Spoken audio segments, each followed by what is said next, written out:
마태복음 9장 10절부터 17절까지 말씀입니다.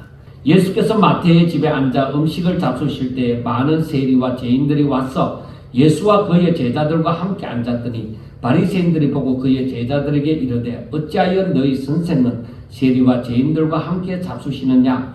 예수께서 들으시고 이르시되 건강한 자에게는 의사가 쓸데없고 병든 자에게라야 쓸데있느니라. 너희는 가서 내가 긍휼을 원하고 제사를 원하지 아니하노라 하신 뜻이 무엇인지 배우라. 나는 의인을 부르러 온 것이 아니요 죄인을 부르러 왔노라 하시니라. 그때에 요한의 제자들이 예수께 나와 이르되 우리와 바리새인들은 금식하는데 어찌하여 당신의 제자들은 금식하지 아니하나이까. 예수께서 그들에게 이르시되 혼인집 손님들이 신랑과 함께 있을 동안에 슬퍼할 수 있느냐. 그러나 신랑을 빼앗길 날이 이르리니 그때에는 금식할 것이니라. 생배 조각을 낡은 옷에 붙이는 자가 없나니 이는 기운 것이 그 옷을 당겨 헤어짐이 더하게 됨이요 새 포도주를 낡은 가죽 부대에 넣지 아니하나니 그렇게 하면 부대가 터져 포도주가 쏟아지고 부대가 버리게 됨이라. 새 포도주는 새 부대에 넣어야 둘이 다 보존되느니라. 아멘. 우리가 하나님을 믿으면서 그 하나님을 믿는다고 하는 사람은 다 교회 가잖아요. 그러면은 교회 가는 사람은 다 같은 믿음을 가지느냐? 아닙니다. 이게 문제다. 그러니까 사람들이 어디 이사를 했든지 하게 되었을 경우에 어느 교회를 가느냐 하는 것이 성도들에게는 굉장히 큰 문제입니다. 그런데 아무리 장로교회라고 해도 장로교회라고 다 똑같으냐? 그러면 교단이 같다 갑시다. 우리 교단 같으면 합동측이다. 장로교회 합동측이다. 합동측이라고 해서 다 똑같으냐? 목사마다 또 다르다. 그러니까 이 교회를 선택하는 문제는 정말로 굉장히 힘든 문제입니다. 중요한 문제입니다. 왜 그러냐 하면은 가르치는 자가 다 똑같이 가르치면 괜찮은데 가르치는 자마다 다를 수가 있다는 것입니다. 교단마다 다를 수도 있고 목사님들마다 다를 수가 있는 것입니다. 그래서 우리가 하나님을 믿는다고 하면서 올바른 지식을 갖는다는 것, 그것은 너무나도 중요한 일이 되어집니다. 지금 우리 한국 교회에 지금 굉장히 이슈가 되어지는 신학적인 문제가 있습니다. 그 문제는 저희 교단에 있는 미국에 있는 목사님이 이 문제를 제기했습니다. 우리 한국 교회 지금 이 신학이 잘못되어졌다 하고 문제를 제기하게 되어졌는데 얼마 전에 이 교단에서 공청회를 열었습니다. 그런데 힘 있는 자들이 공청회를 열므로 말미암아 편파적인 공청회가 되어짐으로 말미암아 교단에서 결론을 지은 것이 올바르지 못한 결론을 지었습니다. 이것 또한 힘 있는 자들이 내리는 결론이 되어짐으로 올바르다고 말을 할 수가 없습니다. 그래서 저는 이것을 보고 어떻게 생각을 하느냐. 앞으로 마지막 때가 되어지면은 정말 더 어렵겠다. 신앙생활 하기가 더 어렵겠다 하는 것을 생각해 봅니다. 로마서 10장 1절에서부터 3절에 보면은 제가 자주 얘기를 듣는 말씀입니다. 왜냐하면은 우리 실생활에 모든 말씀이 실생활에 적용이 되어지지만은 이 말씀 또한 굉장히 중요하게 다가오는 부분입니다. 자, 형제들아, 내 마음에 원하는 바와 하나님께 구하는 바는 이스라엘을 위함이니 곧 그들을 구원받게 함이라. 내가 증언하노니 그들이 하나님께 열심히 있으나 올바른 지식을 따는 것이 아니니라. 하나님의 의를 모르고 자기 의를 세우려고 힘써 하나님의 의에 복종하지 아니하였느니라 하고 말씀을 합니다. 그러니까 그러니까 교회를 다니면서 엄청 열심히 있는 거요. 신앙생활을 열심히 하는 것 같습니다. 그런데 저들의 열심은 하나님의 뜻을 따르는 것이 아니라 오히려 하나님을 대적하는 것이 되어져 버렸다는 것입니다. 그래 하나님의 뜻하고는 완전히 다르다는 거예요. 아니 교회를 다니고 열심히 신앙생활을 한다고 하는데 이게 무슨 말이냐는 것입니다. 그러니까 올바른 지식을 따르면서 하나님을 믿는다는 것이 너무너무 중요하다 하는 말씀을 제가 서두에 드립니다. 우리가 어떻게 보면은 신앙생활을 하면서 교회에서 열심히 신앙생활을 하는데 이게 올바른 지식을 따르는 것이 아니라 오히려 하나님의 뜻을 대적하는 것이 되어진다면은 이거 얼마나 안타까운 일이냐는 것입니다. 저들의 수고가 헛수고라는 겁니다. 헛수고라는 것입니다. 그래서 우리는 올바른 지식을 갖는다는 것 이게 너무 중요하잖아요. 그런데 올바른 지식은 성경을 제대로 보는 거예요. 그런데 사람들마다 보는 것이 다르다고 하면은 진짜 심각한 문제입니다. 그래서 우리가 하나님을 믿는다고 할 때 하나님을 알 수 있는 길이 성경입니다. 그래서 성경을 바로 해석하고 하나님의 뜻을 깨닫는다는 것은 너무나도 중요합니다. 그래서 지도자가 되어진 가르치는 입장에 있는 목사가 공부를 안 한다고 하는 것은 이건 심각한 문제입니다.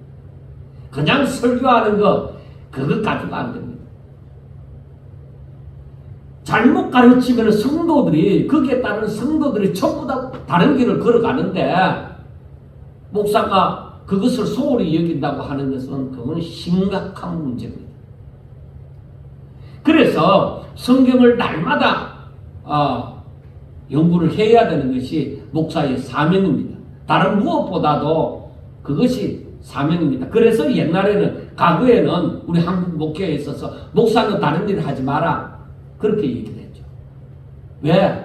성경 연구에 목사의 사명이 성경 연구하는 것이다. 그래서 오늘날 이 한국 교단에 굉장히 이슈가 되어져 있는 목사가 이중직을 갖는 것, 목사 외에 다른 직업을 먹고 살기 위해서라도 다른 직업을 갖는 것이 과거에는 네 굶어 죽더라도 다른 직 못한다. 목사에게는 그렇게 정해져 있었습니다. 법같이 그렇게 정해져 있었습니다. 그래서 그때 목사가 목회하는 것 외에 다른 일을 하면은 그때는 질의를 받든지 면직을 당하든지 그렇게 했습니다. 그런데 오늘날에는 목사가 밥 먹고 살기 힘드니까 젊은 목사들이 밥 먹고 살기 힘드니까 안정된 삶을 위해서 이중직을 갖는 거 그거 허락하는 것이 맞지 않느냐 하고 교단에서 지금 논의가 되어지고 있습니다. 과거에는 저희들이 처음 신학을 할 때만 해도 전도사를 하더라도 사모들은 다른 직업을 갖지 못했습니다. 이미 그 길을 들어섰기 때문에.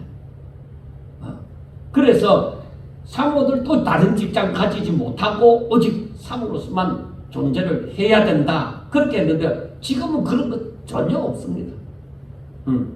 오히려 목사님들도 이중직을 갖는 것을 교단에서 허락할 수밖에 없는 그런 실정이 있습니다. 자, 그렇게 되어지면은 성경을 제대로 연구하고 공부해 나가는 것이 앞으로 더 어렵잖아요.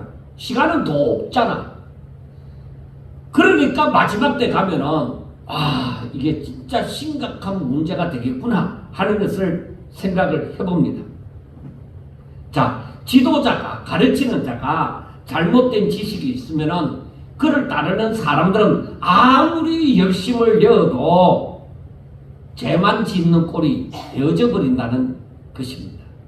그래서 지도자들의 범죄로 말미암아 그 백성들이 함께 죄를 범하고 하나님의 진노 가운데 있게 되는 것을 이 성경을 통해서 우리는 얼마든지 살펴볼 수가 있습니다. 그래서 성경은 특별히 구약성경은 이스라엘을 중심으로 기록이 되어져 있는데 그 이스라엘의 멸망을 보면은 거기에는 왕이 범죄를 하고 그 다음에 제사장들이 범죄를 하고 나중에는 선지자들까지도 범죄를 함으로 말미암아 백성들도 함께 범죄를 하고 그래서 망하는 거예요. 성경을 보면은 다 그래요. 아니 선지자도 어떻게 범죄를 저지를 수 있느냐? 선지자도 거짓 선지자가 있다 이 말이에요. 하나님께서 말씀을 안 했는데 자기가 하나님께로부터 말씀을 받았다고 하면서 그렇게 전하는 그런 거짓 선지자도 있다는 것입니다. 자, 우리가 마태복음 8장을 보면서 예수님이 우리 사람들에게서 찾는 것은 무엇이라고 했어요? 믿음. 우리들에게서 믿음을 보고자 하잖아요. 그래서 그 앞에 그 병자들이 나음을 입은 것 보면은 거기에 보면은 나병 환자가 치유가 된다든지 백부장의 믿음으로 그 하인이 중풍병자가 치유가 된다든지 그 다음에 혈류증 걸린 여인이 치유가 된다든지 뭐 여러 가지로 보면은 사람들에게서 이 8장을 통해서는 하나님이 사람들에게서 믿음을 보기를 원하구나. 그리고 그것은 결국에 마지막에 우리 주님 오실 때도 사람들에게서 보고자 하는 것이 뭐예요? 능력을 보고자 합니까? 아니요. 너에게 믿음이 있느냐. 믿음을 보고자 하는 거예요. 자, 9장에서도 어떤 일이 일어나느냐. 9장에서도 처음부터 보면은 중풍병자가 고침을 받는 일이 일어납니다.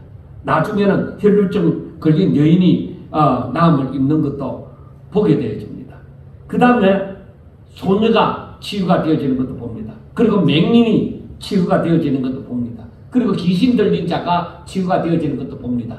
이것 또한 예수님이 여러 가지 이적을 행하신 것이 아니냐 그렇게도 볼 수가 있지만은 예수님이 누군지 나타내는 부분이 되어질 수도 있지만은 이 9장은 잘못된 신앙인들, 바리새인들과 같은 잘못된 신앙인들이 얼마나 이 예수 믿는 사람하고 주님을 따르는 사람하고 완전히 다른 삶을 사느냐 하는 것을 보여주기도 한 것입니다. 그래서 여기에서 오늘은 침상에 누운 중풍병자를 사람들이 이제 중풍병자가 걷지 못하고 거동이 불편하니까 그냥 침상에다가 눕혀갖고 예수님께로 데리고 나오는데 누가복음에 같은 부분을 누가복음에서 보면은 예수님께로 오니까 예수님 주변에 사람들이 너무 많다 이거예요. 그러니까 이 중풍병자를 어떻게 예수님께로 데리고 나가서 나음을 입게 할 것인가. 그래서 그 사람들이 지붕으로 올라가서 지붕을 뜯어내고 침상째로 그대로 예수님 앞에 달아내리는 것입니다. 그러니까 이게 보통 일이 아니잖아요. 지붕 뜯는다는 자체부터가 사람들의 이목이 집중되어지고 흙먼지가 떨어지고 하니까 그 위험이죠. 다른 사람들한테 손가락질 받을 수도 있고 하는데 그런 부분이 지금 전혀 나오지 아니하고 예수님께서는 오히려 그렇게 하시는 그들을 바라보시고서 그 중풍병자에게 작은 자야 안심하라 너 제사함을 받았느니라 하고 말씀을 하시는 것입니다. 예수님은 이 중풍병자와 함께한 이 사람들의 믿음을 보시고 다른 것 아무런 것 얘기하지 아니하고 이 중풍병자에게 하시는 말씀이 작은 자야 안심하라 너 제사함을 받았느니라 하시는 것입니다.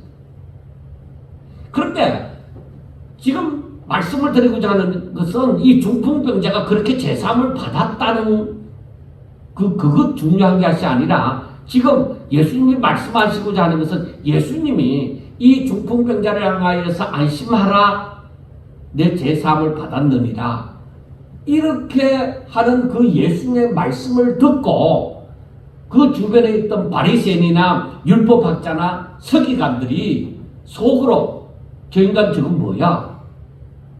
지가 뭐라고? 제사함을 받았다고 지가 말을 할 수가 있느냐? 속으로 그렇게 생각을 한 거예요. 그러니까 나중에 보면은 예수님께서 말씀하시지만은 예수님은 의도적으로, 그 사람들이 주변에 있으니까 의도적으로 그 중풍병자를 향해서 내 제사함을 받았느니라 하고 말씀을 한 것입니다. 그리고 안심하라 하는 이 말은 제가 수요일날 그 영상을 통해서 이미 많은 설명을 했기 때문에 그건 생략을 합니다. 자, 그런데 이 서기관이나 바리새인들이나 율법학자들이 저 사람은 뭐야? 자기가 뭔데 하나님만이 할 수 있는 그 죄를 사하여 주는 일을 자기가 하는 거냐? 제사함을 받았다고 말하는 거냐? 이것은 신성모독죄다. 그렇게 얘기를 한 것입니다. 생각을 한 것입니다. 근데 문제는 뭐냐면은 그 사람들 앞에 보이는 그 예수님이, 이 서기관이나 바리새인들이나 율법학자들이 이 예수님이 하나님의 아들이시요 메시아인 줄로 생각하지 않았다는 것입니다. 그렇게 생각하지 않았기 때문에 이건 사람이 죄를 사할 수 없는데 사람이 죄를 사하노라 하는 것을 신성모독죄로 본 거예요. 그러니까 만약에 예수님이 하나님의 아들이 아니고 메시아가 아니었다면 이 서기관들이나 이 사람들이 하는 말이 맞는 거예요. 그런데 예수님은 뭐예요?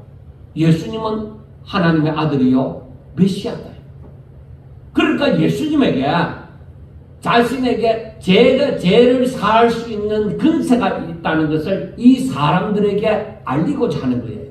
그 말은 내가 메시아야, 내가 너희들이 기다리던 메시아야 하는 것을 이 사람들에게 알려주기를 위하였던 것입니다. 그래서 예수님이 그 서기관이나 바리새인이나 율법학자들을 향해서 너희가 어찌해서 마음에 악한 생각을 하느냐는 것입니다. 자, 여러분들 보세요. 만약에 예수님이 하나님이 아니었다면, 하나님의 아들이 아니었더라면, 메시아가 아니었더라면 예수님이 하시는 내 제사함을 받았느니라는 말은 이 서기관이나 율법학자들이나 바리새인들이 생각하는 것처럼 신성모독죄에 해당하고 돌맞아 죽을 존재예요. 그런데 예수님은 하나님의 아들이시고 메시아다 이거예요. 그러니까 저들이 신성모독죄를 범한다고 하는 생각이 악하다고 얘기하는 거예요. 여러분 잘 하셔야 돼요. 저들이 예수님을 메시아로 안 보고 사람으로 보고 예수님이 하시는 일을 신성모독죄라고 보았는 그 자체, 예수님을 똑바로 누군지 똑바로 알지 못하고 신성모독죄를 범했다고 하는 그 자체가, 잘못된 지식 자체가 악하다는 거예요. 그러니까 우리가 성경을 똑바로 알지 못하고 잘못 생각하는 것 자체가 악이다. 그러니까 우리가 성경을 똑바로 알아야 된다는 것이 너무나도 중요한 것입니다. 그래서 예수님이 어떻게 해서 너희가 속으로 악한 생각을 하느냐? 인자가, 즉 내가 세상에서 죄를 사하는 권능이 있는 줄을 너희로 알게 하려 하노라. 그러니까 예수님은 의도적으로 내가 메시아다, 내가 하나님이다 하는 것을 바로 나타내 주기 위해서 이 사람들 앞에 그렇게 한 거죠. 여러분, 그러니까 예수님을 만난 사람들이 예수님의 말씀을 듣고서 예수님이 메시아구나, 하나님의 아들이시구나 하는 것을 알아야만 합니다. 그리고 그가 죄를 사하는 근세가 있는 줄을 알아야만 하는 것입니다. 이렇게 알아야만이 사람들이 죽게로 나와서 제사함을 받고 영생을 받게 될 것입니다.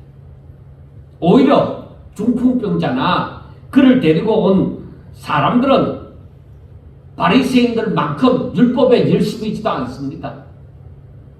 단지 예수님의 말씀을 듣고 혹은 예수님의 소문을 듣고 예수님을 메시아라고 믿었던 것입니다. 다른 건 잘 모르는데 예수님이 메시아고 예수님은 이 병도, 이 중풍병도 다 낫게 하여 주실 수 있는 분이시라는 것을 믿었다는 거예요. 그런데 반대로 그 옆에 있는 바리새인들이나 율법학자들이나 서기관들은 율법에 엄청난 열심을 있지만은 예수님을 메시아라고 안 본 거예요. 세상에 나오면은 이 중풍병자나 이 그를 데리고 온 사람들과 이 율법학자나 서기관들이나 바리새인들의 무리들을 비교를 하면은 비교가 안 되는 존재입니다. 이들은 엄청 지식이 넘치는 사람들이고 이들은 그 지식을 따라가지도 못하고 행함도 따라가지도 못하는 사람들이에요. 단지 이 사람들은 지금 오신 예수님에 대한 소문을 듣든지 그의 말씀을 들었든지 함으로 예수님을 메시아로 믿고 이들은 예수님을 메시아로 안 믿는 거예요. 그런데 예수님은 이들을 향해서 악하다고 얘기하고 이들의 믿음을 보시고는 제사함을 받았다고 말씀을 하시면서 중풍병자를 낫게 하여 주신 것입니다. 그래서 우리가 세상에서 존경을 받고 세상에서 추앙을 받는다고 다 옳은 것은 아닙니다. 그래서 우리는 더욱더 정신 차려서 이 마지막 때는 정신 차려 깨어 근신하여 주를 믿어야만 할 이유가 있는 것입니다. 자, 이렇게 예수님이 어떤 분인지 정확하게 아는 사람과 모르는 사람의 그 결과는 엄청난 차이가 있습니다. 한쪽 편은 제사함을 받고 병을 고침받는 역사가 일어났으면 이 다른 쪽 편에는 너희가 어찌하여 악한 생각을 하느냐는 소리를 듣는 것입니다. 그러면 이 소리를 듣는 바리새인이나 서기관들이나 율법학자들은 마음이 어떻겠어요? 자기들은 세상에서 인정을 받는 사람들인데 저 사람이 우리가 생각하는 것을 악하다고 말을 하니까 오히려 더 반감이 일어나는 거죠. 그러니까 지금 여기에서 우리가 올바른 지식을 갖는다는 것, 성경을 똑바로 알고 하나님이 누구신지 똑바로 알고 믿는 사람과 성경을 제대로 알지 못하고 하나님의 뜻을 제대로 알지 못하고 믿는 사람의 차이는 엄청난 차이라는 것입니다. 그 다음 또 한 번 봅시다. 이제 예수님이 거기서 나와서 이제 가시다가 세간에 앉아있는 마태를 보았습니다. 예수님의 제자 마태죠. 그 마태를, 세간에 앉아있는 마태를 보았는데 예수님께서 그 마태를 보고서 나를 따르라고 얘기합니다. 그랬을 때에 마태가 일어나서 적시로 따른 거예요. 그러니까 고기 잡는 어부들이 예수님께서 내가 너희를 사람 낚는 어부가 되게 하리라 하고 저들을 부를 때에 그들이 건물과 부침과 모든 것을 배를 버려두고 예수님을 따른 것처럼 이 마태도 세간에 앉아있다가 예수님이 너는 나를 따르라고 하니까 마태가 그 모든 것을 박차고 예수님을 따르게 되어진 것입니다. 자, 세린 마태가 예수님을 따르게 되어지니까 여기에 또 이상한 광경이 벌어집니다. 마태는 그 당시의 세리는 사람들이 악하다고 말을 하는 세금쟁이입니다.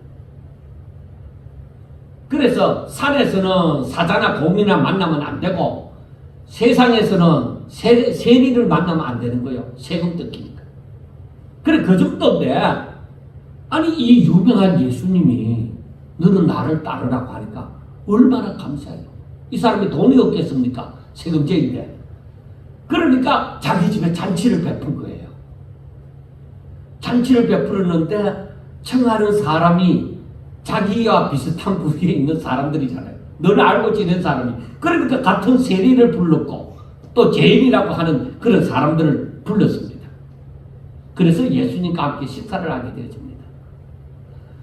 그런데 예수님을 따라다니던 사람들 가운데 그 바리새인들이 아니 그렇게 자기가 대단한 존재라고 말을 하면서 다니는 저 예수라는 작자가 어떻게 저런 세리들랑 보통 사람들도 저 세리들과는 함께 하지 않는데 저 세리들과 그리고 죄인이라고 지목되는 그런 사람들과 함께 앉아서 식사를 하느냐는 거예요. 이건 말이 안 된다는 것이죠. 그 당시에 율법을 지키는 사람들, 좀 더 하나님을 믿는다고 하는 사람들은 그런 세리나 죄인들과 함께 앉지도 아니하고 함께 식사하지도 않습니다. 그래서 이 바리새인들이 제자들을, 그 예수님의 제자들을 향해서 얘기합니다. 야, 어찌해서 너희 선생은 저 세리와 죄인과 함께 먹느냐? 그렇게 말을 한 거예요. 그러니까 그 말은 뭐냐면은 너희들도 알지 않느냐? 뭔가 신앙생활을 똑바로 하는 사람들, 율법을 지키는 사람들은 저 세리하고 죄인하고는 함께 앉지도 아니하고 식사도 같이 안 하는 거잖아. 그런데 너희 선생은 어떻게 해서 저 세리들하고 저 죄인들과 함께 식사를 나누느냐 하고 얘기를 한 것입니다. 그래서 예수님이 하시는 말씀이 건강한 자에게는 의사가 쓸데없고 병든 자에게라야 쓸데있느니라. 너희는 가서 내가 긍휼을 원하고 제사를 원하지 아니하노라 하신 뜻이 무엇인지 배우라. 나는 의인을 부르러 온 것이 아니라 죄인을 부르러 왔노라 하고 말씀을 한 거예요. 그러니까 내가 긍휼을 원하고 제사를 원하지 아니하노라 하는 말씀은 호세아서 6장 6절에 있는 말씀이에요. 그러니까 나는 인애를 거기 호세아 6장 6절에 보면은 나는 인애를 원하고 제사를 원하지 아니하며 번제보다 하나님 아는 것을 원하느니라 하는 말씀이에요. 그러니까 너희들이 그 말씀이 무슨 뜻인지 제대로 알아라는 거예요. 그 성경을 통해서 그게 무슨 뜻인지 너희들이 제대로 이해를 하면은 지금 나를 향해서 그런 말을 할 수가 없다는 거예요. 그러므로 예수님은 바리새인들을 향해서 진정 하나님께서 원하시는 것이 무엇인지를 알려주는 거예요. 하나님 앞에 의식을 행하는 것보다 진정 하나님의 사랑으로 하나님의 뜻인 사랑을 베푸는 것을 원한다는 것입니다. 역시 이번에도 바리새인들은 성경의 뜻을 제대로 깨닫지 못함으로 사람들에게 보여지는 의식을 중요시하며 살았다는 것을 얘기를 해주고 있습니다.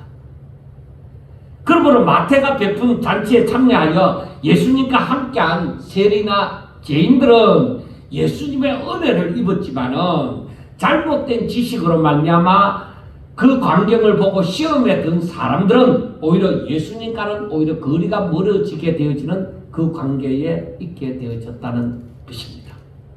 자, 이 순간에 이때에 또 요한의 제자들이 세례 요한의 제자들이 예수님께로 나왔습니다. 그 당시에 세례 요한은 감옥에 있을 때입니다. 그러니까 세례 요한의 제자들이 자기들끼리 이렇게 생활하다가 예수님께로 나와서 묻습니다.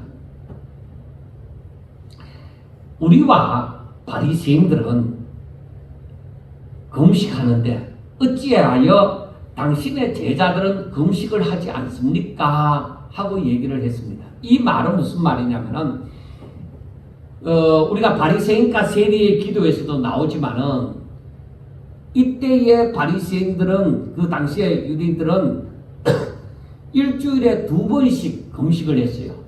둘째 날하고 다섯째 날에 금식을 했습니다.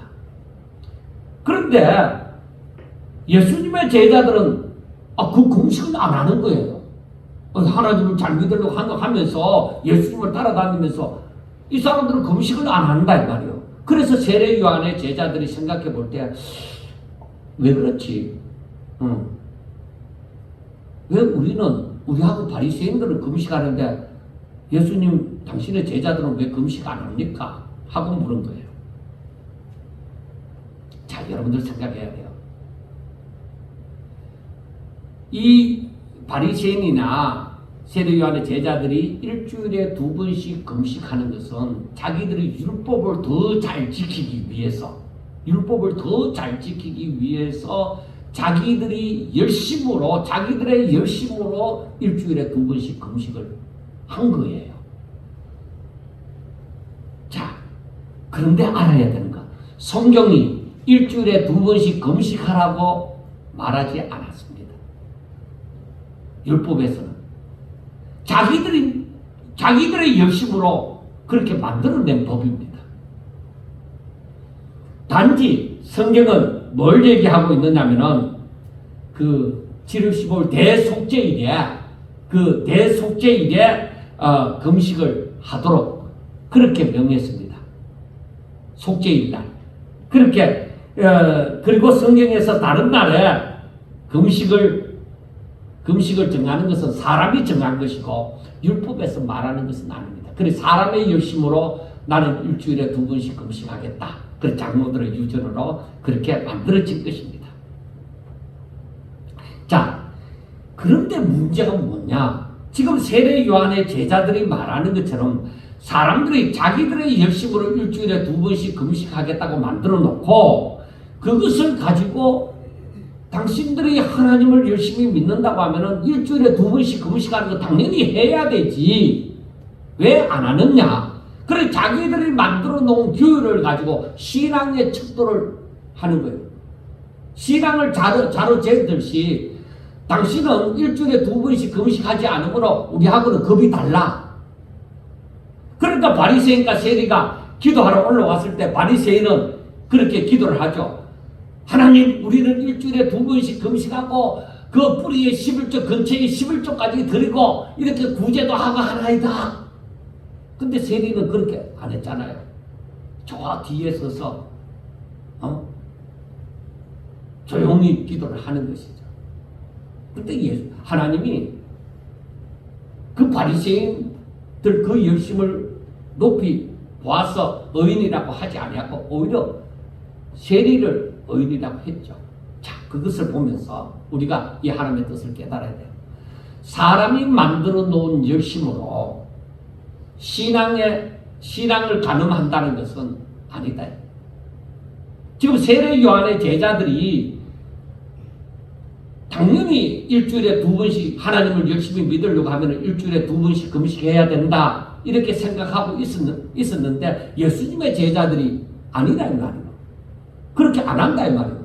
그래서 예수님 왜 당신의 제자들은 금식을 안 하는데요? 하고 물었던 것입니다. 자, 그러면 여기에서 우리가 한번 생각해 봅시다. 우리 한국 교회 여기에서 조금의 문제가 생길 수 있지만은 전혀 문제는 안 됩니다. 자, 한국 교회가 열심으로 만들어낸 것이 뭐가 있습니까? 제일 먼저 한국 교회가 이 한국 사람들의 열심으로 만들어낸 거, 예? 아, 그래갖고 여러분들 안 나오구나. 자, 새벽예배 있어요. 그 다음에 어떤 게 있었어요? 지나갔지만 어떤 게 있어요? 금조철야 기도회. 그리고 특별 새벽 기도회. 뭐 여러 가지 등등 있잖아요. 그런데 옛날에 새벽 예배 안 나오면 장로나 권사가 됐을까요? 절대 안 됐죠. 저희들 청년 때에는 장로님이 새벽 예배 안 나온다, 권사님이 새벽 예배 안 나온다, 그 목사님이 강대상에서 막 야단을 쳤어요. 그리고 또 철학기도에 암만 피곤해도 그 자리에 앉아있어요. 그 시간에 12시 넘도록 그때는 몇 시까지 했어요? 4시까지 했어요. 그렇게 했어야 됐어요. 왜? 그렇게 안 하면은 우리 교회가 철학기도 안 한다. 그럼 우리 교회는 교회도 아닌 거야. 열심도 없는 거야. 그러니까 전국 교회가 철야를 했죠, 금요일날. 근데 지금 왜 안 해? 그거 해야만 하나님 잘 믿는 거라면 해야지. 왜 안 하느냐?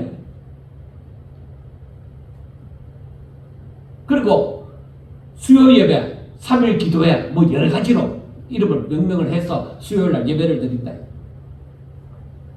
장로님 권사님들이 수요일 예배 안 나온다. 멀리 축타하지 않고 안 나온다. 말도 안 됐죠, 그때는. 그런데 그런 법들이 어디 가버렸나요? 자, 여러분들 아셔야 됩니다. 우리 사람이 내가 하나님께로 더 가까이 나아가기 위해서, 더 가까이 나아가기 위해서 나름대로 세운 법이에요. 개인이 세웠든지 단체가 세웠든지 간에 그게 법이다. 그런데 그것 가지고 신앙을 가늠할 수 있는 것은 아닙니다.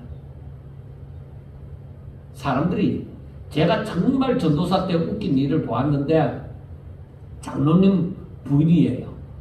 그때 금요 철학 기도회를 하는 거예요. 근데 철학 기도회를 하는데 이 장로님 부인인 집사님이 설교하는 목사님은 안 보고, 그 목사님은 앞에서 다 보잖아요. 이렇게 보면 다 보이잖아요. 근데 이 사람이 성경을 이렇게 읽고 이렇게 장수를 넘기면서, 시간이 되면 넘기면서 이렇게 있는 거예요. 그럼 목사님이 나중에 물었어요. 그 장로님 부인한테, 집사님은 왜 철학 예배 드릴 때에 당신 혼자 뭐 하느냐고 하니까, 나는 그 시간에 성경 읽기로 한 시간이기 때문에 참석은 했지만 자기는 성경 읽는다는 거예요. 그게 무슨 짓이냐 이거예요. 말도 안 되죠. 그러니까 사람들이 만들어 놓은 그 법에 자기가 그게 올무가 되어 갇혀버린 거죠. 나는 하나님 앞에 그렇게 그 시간에 하기로 작정했다는 것이죠. 과연 그게 웃으니까? 함께하는 예배가 웃으니까? 생각했을 때 웃음 일이잖아요. 진짜. 여러분, 지금 그 세례 요한의 제자들이 와서 지금 예수님에게 이런 질문을 했잖아요. 이것이 오늘날 우리들의 삶으로 돌아보면은 똑같아요.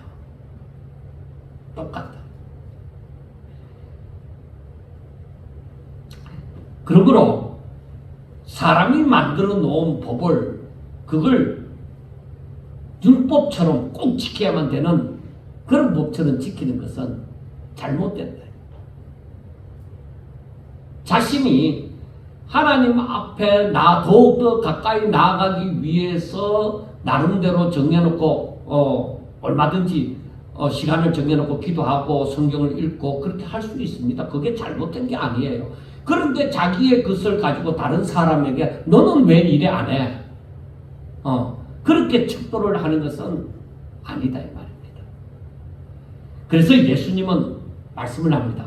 그 제자들에게, 혼인집 손님들이 신랑과 함께 있을 동안에 슬퍼할 수 있느냐? 그러나 신랑을 빼앗길 날이 이르리니 그때에는 금식할 것이니라. 생배 조각을 낡은 옷에 붙이는 자가 없느니 이는 기운 것이 그 옷을 당겨 헤어짐이 더하게 되며, 새 포도주를 낡은 가죽 부대에 넣지 아니하나니 그렇게 하면 부대가 터져 포도주도 쏟아지고 부대도 버리게 됨이라. 새 포도주는 새 부대에 넣어야 둘이 다 보존되느니라. 그러니까 다 거기에 맞는 것이 있고 다 때가 있다는 거예요.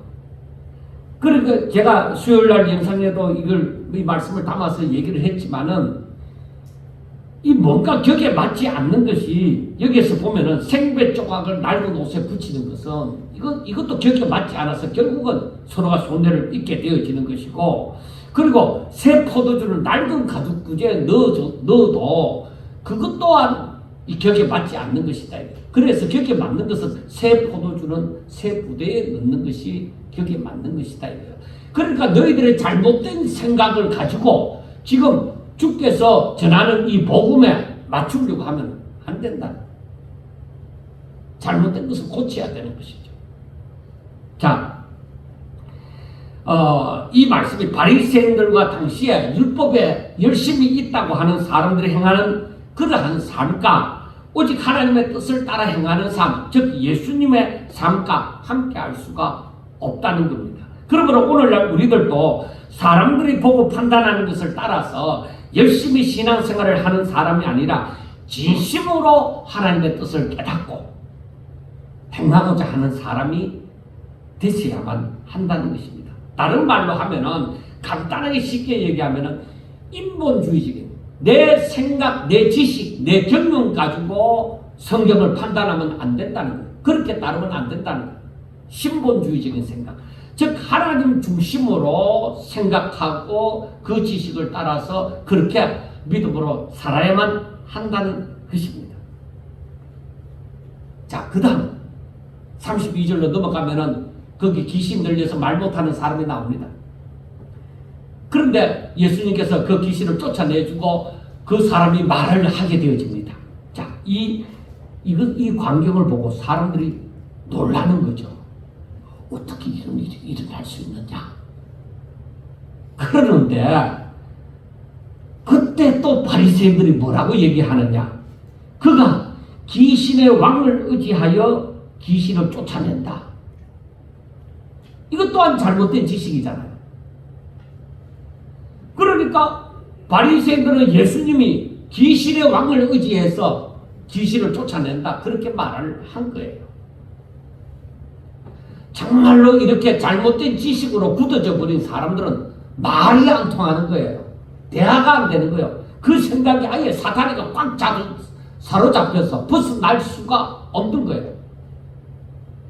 그러니까 이 사람들을 성경에서는 이런 바리새인들을 향해서 예수님이 뭐라고 얘기해요? 우리가 잘 아는 말씀이 있잖아요. 이런 바리새인들을 향해서 예수님께서 하시는 말씀이 화 있을 진저 외식하는 자들아.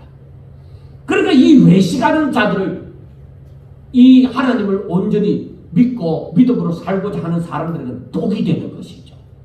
자기들도 천국에 바른 지식을 가지고 천국에 들어가려고 노력하는 것이 아니고 저들이 자기도 안 들어가면서 다른 사람도 들어가는 것까지 막는 거죠. 그러니까 지금 이 귀신 들려 말 못하는 이 사람을 예수님이 고쳐서 이 말을 하게 되어지니까 사람들은 이스라엘 가운데서 이러한 일을 행하는 사람을 본 적이 없다.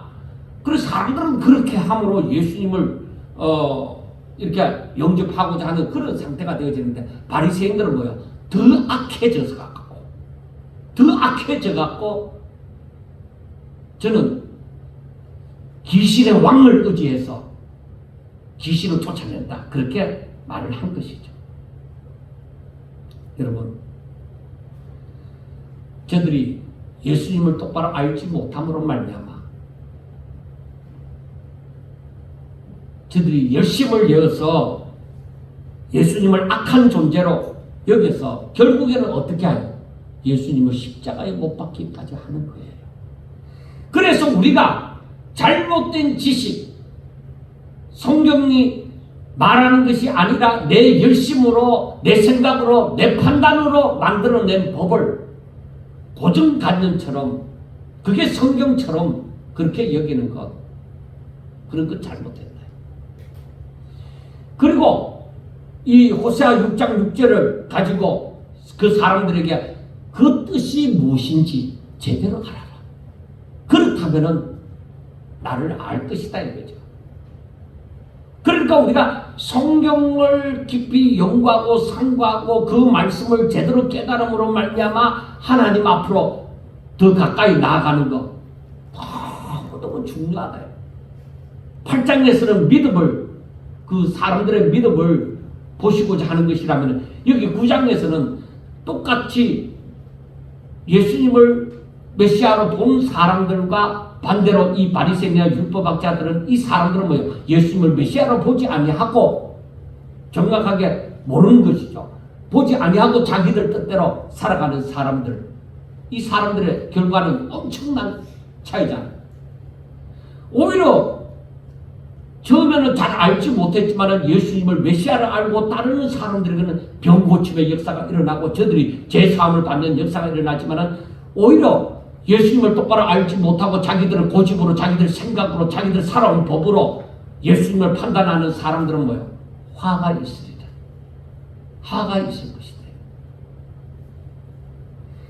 세상에서는 이 재앙받을 이 바리새인이나 율법학자들이나 서기관들을 세상에서 이렇게 높여주는 거예요. 저분들은 대단한 사람들이야. 그렇게 높여주는데 진정 하나님 앞에 와서는 뭐예요? 저주받을 백성으로 되는 것이죠. 그러므로 우리는 정말 성경을 바로 알고 바로 깨달음으로 하나님의 뜻을 알고 예수님이 누구신지도 알므로 바른 신앙생활을 하셔야만 하는 것입니다. 성경을 두고서 성경을 읽으면서 인간적인 생각으로 세상적인 법칙으로 판단한다면 그것만큼 무서운 것이 없습니다. 이단이 그렇잖아요. 자기들 멋대로 자기들 생각대로 해석을 해버리잖아요. 오히려 우리가 정말로 하나님을 믿는다고 하면은 하나님의 법칙으로 세상의 법칙을 이겨야만 하는 거예요. 그게 믿음입니다. 하나님을 믿는다고 하면서 세상의 법칙을 따르는 것은 믿음이 없다는 거예요. 그래서 우리가 하나님을 믿으면은 하나님의 법칙으로 세상의 법칙을 이겨야만 된다.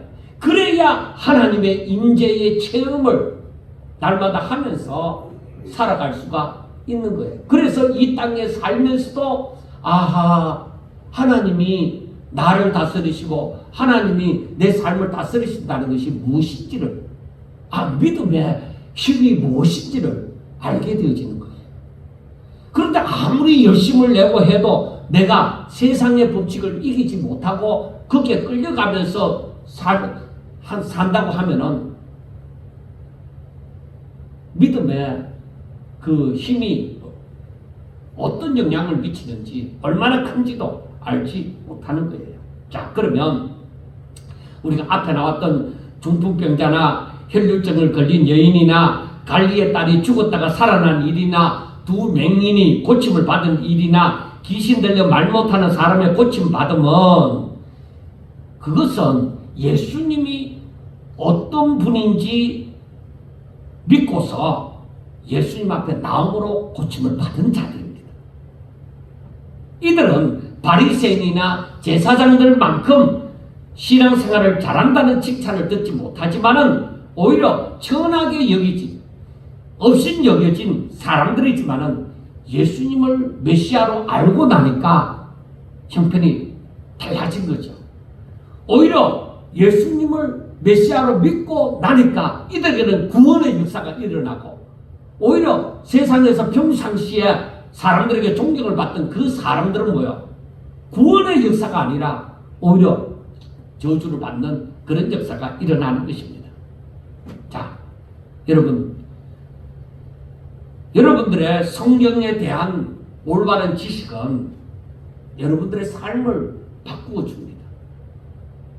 사망 가운데 살아가는 삶이 아니라 생명 가운데 살아가는 삶으로 바꾸어 줍니다. 그러므로 우리가 성경을 제대로 깨닫고 내가 그걸 믿고 그렇게 생활한다는 것은 내 인생을 바꾸어 주는 것입니다. 땅에 속하여서 사람들의 눈을 의식할 수밖에 없는 삶이 아니라 하늘에 속하여서 사람이 아니라 날마다 하나님을 보면서 의지하며 그의 은총을 바라며 즐거워하는 삶이 되게 하시는 것입니다. 이것이 하나님께서 사람들을 향하여 바라시는 것입니다. 우리는 하나님의 말씀, 하나님의 그 신령한 은혜로 말미암아 그 안에서 기뻐하고 즐거워하면서 늘 하나님의 말씀을 순종하며 살아가는 이 삶을 하나님은 원하신다. 여러분 잘 알아야 됩니다. 예수 믿는다는 것이 무엇이냐? 우리가 날마다 억지로 이 말씀을 순종하며 사는 그거 아니에요. 하나님이 진짜로 예수 믿는다는 것이 무엇인가를 말씀해 주시는 것은 하나님이 주신 복으로 그게 신령한 복이에요. 그게 하나님을 아는 복이에요. 하나님의 영이 내 가운데 임하는 복이에요. 그래서 그 복을 받음으로 말미암아 내가 기뻐하면서 즐거워하면서 이 하나님과 동행하면서 살아가는 세상에서 맛볼 수 없는 그 기쁨을 누리면서 하나님을 찬양하는 것이 이것이 하나님이 원하시는 삶이에요. 오늘날 우리들을 보고 그렇게 살아라고 하는 거예요. 여러분, 그런데 제가 목사를 하면서 지금 수십 년이, 40년이 지났잖아요. 이 전도사 때부터 하면 40년이 지났잖아요. 여러분, 쉽지 않아요. 어려워요.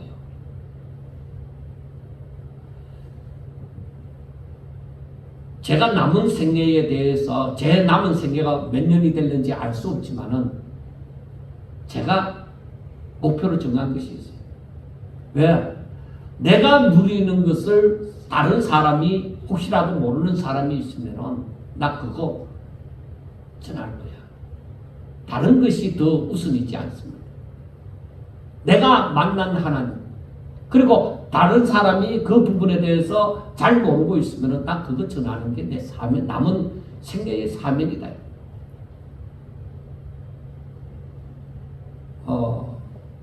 제가 이 인터넷으로 만나는 이 책을, 신앙 서적을 읽는 모임이, 목사님들의 모임이 있습니다. 그런데 인간의 그 고통과 그 지옥에 대해서 얘기를 하는데, 어떤 연세 많으신 목사님이 그 지옥이 무엇이라고 생각하느냐 할 때에, 날마다 살아가는 게 지옥인데 그 지옥에 대해서 얘기할 게 뭐 있나, 그렇게 얘기를 했어요. 그러니까 어떤 젊은 여자 전도사님이 얘기를 했어요. 목사님이 수십 년간 목회하면서 살아왔는데 지금까지도 살아가는 삶이 지옥과 같다면은 우리는 뭘 보고 어떻게 살아가야 돼요? 그렇게 얘기를 했어요. 물론 지옥과 같다고 말씀하신 그 목사님의 뜻은 무엇이냐면, 우리가 날마다 이 세상에서 살아갈 때에, 나중에 이제 그 변명이 나오기를, 날마다 이 세상에서 살아갈 때에 우리는 늘 어려움과 부딪힌다는 거예요. 부딪히기 때문에 이 지옥과 같은 세상에서 우리 예수 믿는 사람이 그 믿음으로 살아내야 된다는 그런 의미로 이제 나중에 변명을 하게 되어졌는데, 이제 이 전도사님도 이해를 하고 했지만은, 여러분, 그거 아니에요. 이해를 하는데, 제가 조금 전에 말씀을 드린 것처럼 하나님이 우리에게 원하는 것은, 얘들아, 너희가 지옥 같은 삶을 살지만은 믿음으로 이겨내라, 이게 아니에요. 여러분, 우리 생각을 바꾸어야 돼요. 하나님은 우리들에게 복을 주시는데 신령한 복을 주셔요. 그 신령한 복이 무엇이냐면은, 내가 하나님을 알게 되어지고 예수님을 나의 구세주로, 메시아로 믿게 되어지고, 내가 믿을 때에 바로 성령이 내 가운데 임한다 이거예요. 그래서 내가 하나님의 말씀을 듣고 새 계명인 서로 사랑하라는 계명을 지키고 하늘나라의 신령한 것을 바라보고 살 때에 하나님의 역사가 일어납니다.